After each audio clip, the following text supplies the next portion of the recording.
نبی کی 4 بیٹیاں تھیں. سب سے بڑی بیٹی کا نام کیا تھا؟ کوئی بتا سکتا ہے؟ ادھر سے کوئی بتائے. نبی کی بڑی بیٹی کا نام، نبی کی بڑی بیٹی کا نام زینب. اور داماد کا نام، زینب کے شوہر کا نام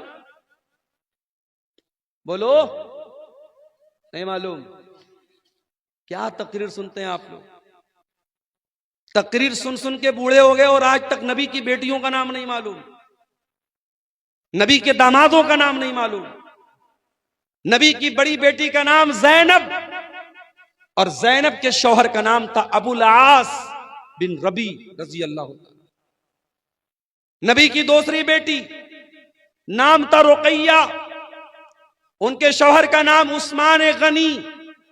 رقیہ کا انتقال ہو گیا، نبی نے اپنی تیسری بیٹی کی شادی حضرت عثمان سے کر دی. تیسری بیٹی کا نام تھا ام کلثوم، ان کی شادی ہوئی حضرت عثمان سے.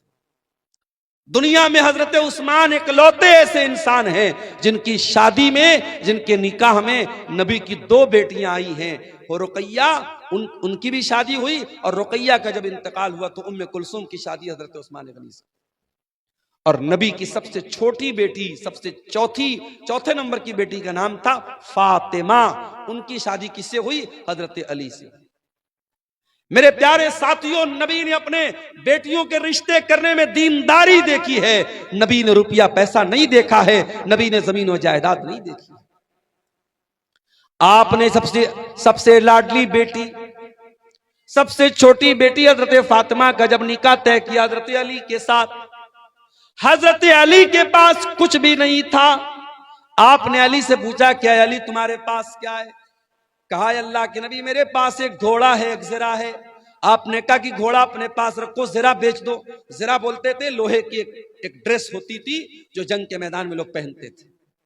اللہ کے نبی کے حکم سے حضرت علی نے وہ اپنی زرہ بیچ دی، جس کو عثمان غنی نے 380 درہم میں خریدا. اور اسی پیسے سے اللہ کے نبی نے حضرت علی سے کہا کہ مہر کا انتظام کرو، کیونکہ حضرت علی اللہ کے نبی کے داماد بھی تھے، اور حضرت علی کس کے بیٹے تھے؟ ابو طالب کے بیٹے تھے. اور ابو طالب کون تھے؟ نبی کے چچا تھے. تو نبی نے اپنے چچا کے انتقال کے بعد حضرت علی کو اپنی پرورش میں لے لیا تھا. تو حضرت علی کے گارجین بھی اللہ کے نبی تھے، تو اس لیے آپ حضرت علی کے باپ کی حیثیت سے بھی یہ شادی کرا رہے تھے. آپ نے حضرت علی سے کہا تو مہر کا انتظام کرو.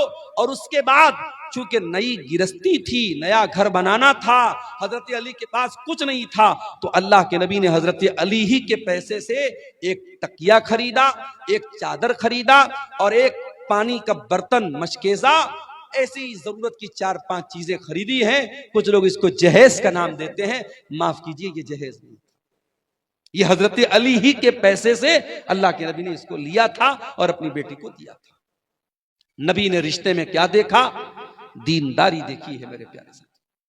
واللہ آج میرے پاس ایسے نوجوانوں کے بھی فون آتے ہیں جو بڑے درد کے ساتھ اور بڑی تکلیف کے ساتھ کہتے ہیں کہ مولانا آج ہماری شادیاں نہیں ہو رہی، اچھے رشتے نہیں مل رہے، کیونکہ ہمارے رشتے اس لیے ریجیکٹ ہو رہے ہیں کیونکہ لڑکی والوں کو لکھپتی اور کروڑ پتی رشتے چاہیے، اعلیٰ شاندار مکان چاہیے، سرکاری نوکری چاہیے.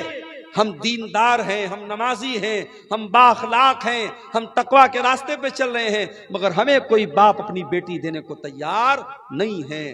میرے پیارے ساتھیوں، جہیز کی اس گندی رسم کو اگر ختم کرنا ہے تو ہمیں اور آپ کو رشتے ناتے میں دینداری کو لانا پڑے. اللہ کے نبی کے ایک صحابی تھے، ان کا نام تھا جلیبیب رضی اللہ تعالیٰ عنہ. جلیبیب بڑے